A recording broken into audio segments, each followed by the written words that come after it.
Lord of the Rings is many things. A story about love, politics, the nature of good and evil, but most importantly, the thing that makes any story dramatic and interesting: people making choices. The story is full of many characters making choices both good and bad. There's Gollum, who's basically a drug addict struggling with his addiction internally, choosing whether or not he should betray his only friend in the world for a fix. There are the Ents, who deliberate whether or not they should join in a war that's not affecting them right now, but could affect them in the future. There's Eowyn, who refuses to silently sit on the sidelines while everyone else goes to battle. Kinda like Mulan, only cooler. But there are two examples in the Fellowship of the Ring that really stuck with me. The first is just before the Council of Elrond. We find Aragorn in front of the broken sword of his corrupted ancestor Isildur. Aragorn is conflicted with the choice of wielding that sword, bearing the responsibility of what it would mean. He's afraid that somehow his fate is determined, that he's destined to suffer the same fate as Isildur, who sought power over others. The same blood flows in my veins. Same weakness. But what his elf girlfriend Arwen tells him next really sets things straight. Your time will come. You will face the same evil, and you will defeat it.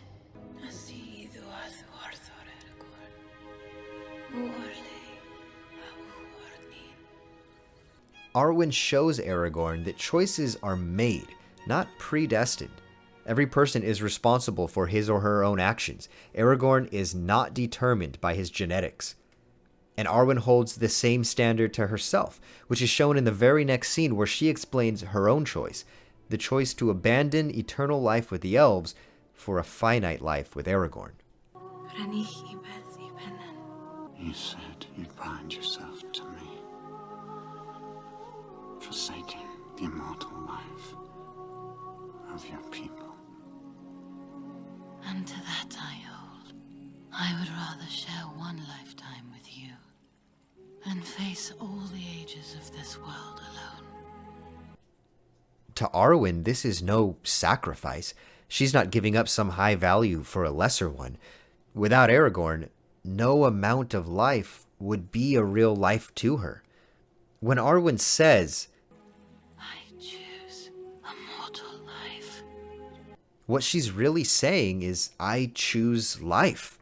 Because without Aragorn, it isn't one. The second example that stuck with me was at the Council of Elrond, where it's decided that someone must take the Ring of Power to Mount Doom to destroy it. This is where choice shines. I will take the ring to Mordor. When Frodo sees that no agreement can be reached between the others, he understands that he has to be the one to complete this task. It's not a recognition of duty, but of reality. He's the only one that can finish this job. And those who choose to accompany him don't do it out of guilt, but out of love.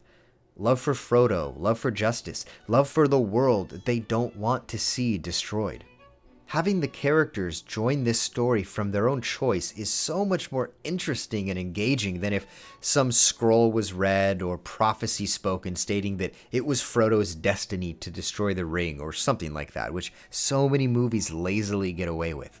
The element of choice is what makes this scene so dramatic. Of course, not only are the choices shown, but also their consequences. Frodo's decision to pursue this nearly impossible task has extreme effects on him.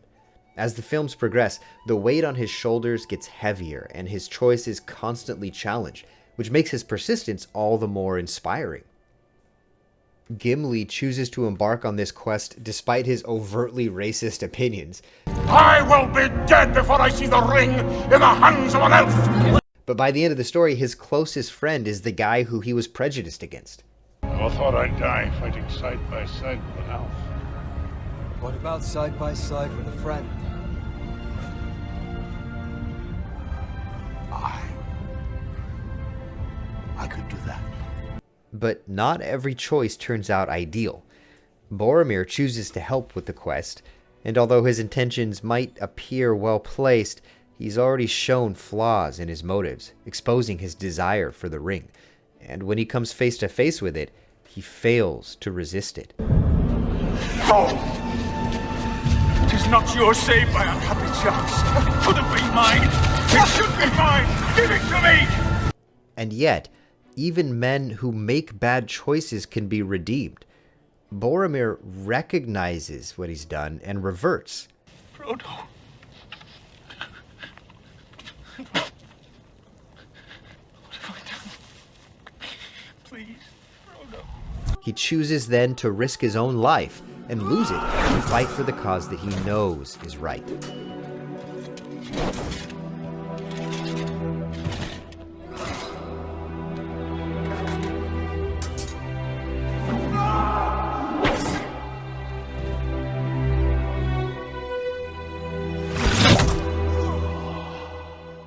And of course there's Sam, who chooses to stick with Frodo to the very end, culminating in what I think is one of the most powerful scenes in cinema.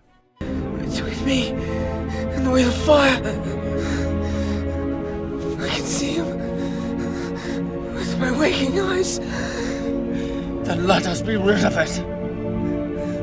Once and for all. Come on, Mr. Frodo. I can't carry it for you. But I can carry you! Come on!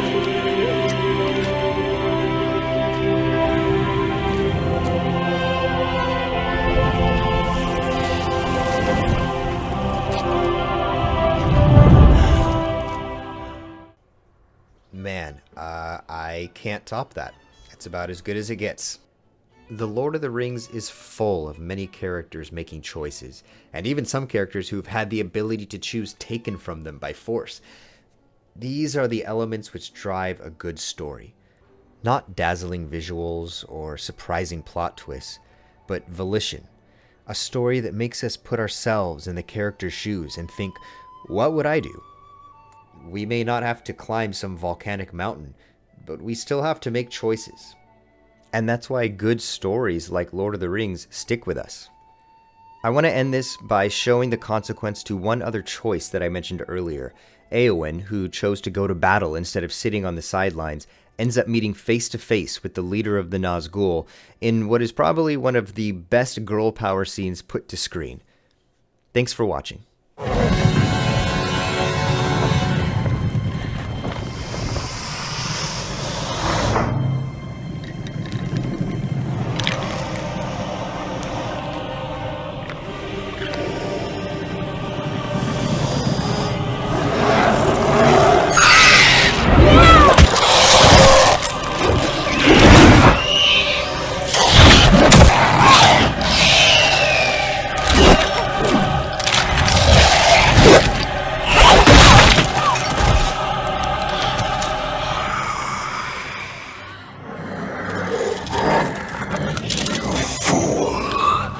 No man can kill me.